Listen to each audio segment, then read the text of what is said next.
Tara Laidlaw here from the Southern Oregon Land Conservancy with today's edition of Outside Every Day with SOREEL. Today I'm going to show you how to bring in some scale to your nature journaling practice to help incorporate a little bit of math skills, computational thinking, and to encourage some very close observation. You don't need much for this one. Your nature journal or another piece of paper, writing utensil, and then you'll also need some kind of measuring tool. You can look in the toolbox, you can look in the sewing box, maybe you have a ruler hanging around in the house,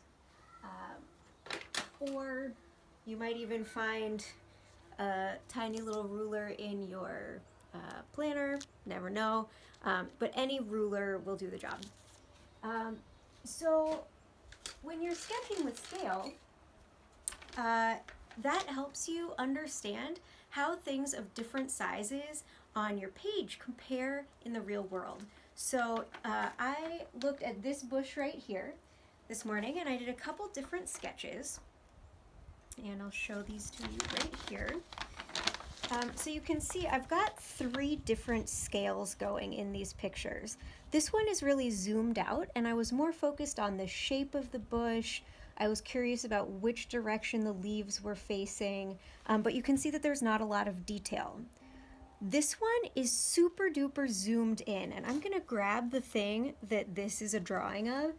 It's one of these little guys, and so you can see it's actually super duper tiny, and I've got one right here. And so you can see that comparing something this size to the whole bush on this page doesn't make a lot of sense without a little bit more information. The third thing that I've got on here is a leaf, and I actually traced the leaf. So that's its actual size.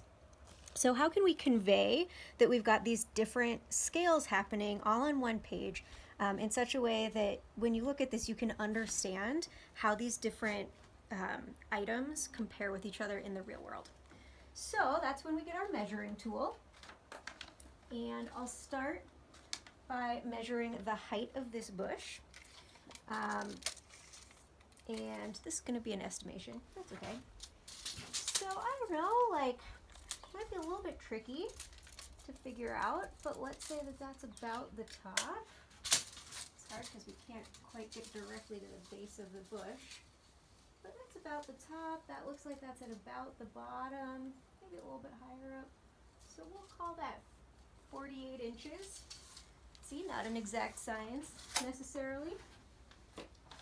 And so in my book, what I'll do is I'll make a notation that this is I measured from approximately the base of the plant all the way up to the tops of the leaves, and that was about 48 inches.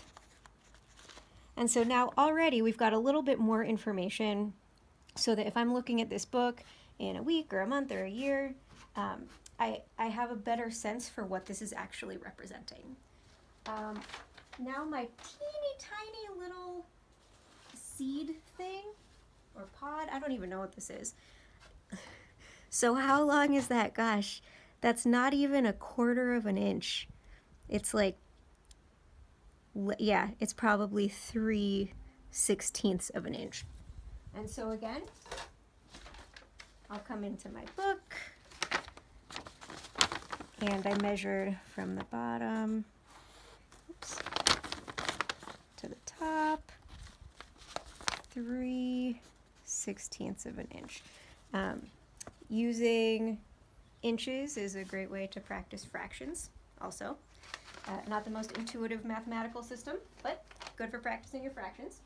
And then finally, for this leaf, you can, in order to kind of keep some consistency in your labeling, you can also then measure the length of the leaf and say, okay, so that looks like it's about 2 1/4. And so I'll make a mark, make a notation. This is 2 1/4. And I might say that that one is to scale. And so here we have 3 different ways. We have our zooming out, we have our zooming in, we have working at scale. One other way of working at scale is to, instead of taking a sample and tracing in your book, you can also, let's say that I want to draw a picture of one of these little pod things to scale, but without removing it from the bush. I can measure the pods first. And so here this little thing is about 2 3/4 inches long. So then I can go into my book and make a space for my drawing that's the correct size, and then I'll fill my drawing, I'll fill the space with the whole drawing. So what did I say, 2 3/4? So now I know that when I go to draw this thing, if it fills this height, it will be to scale. I'll put 2 3/4 inch to scale. So this is one way that you can start to look at scale in your nature journal.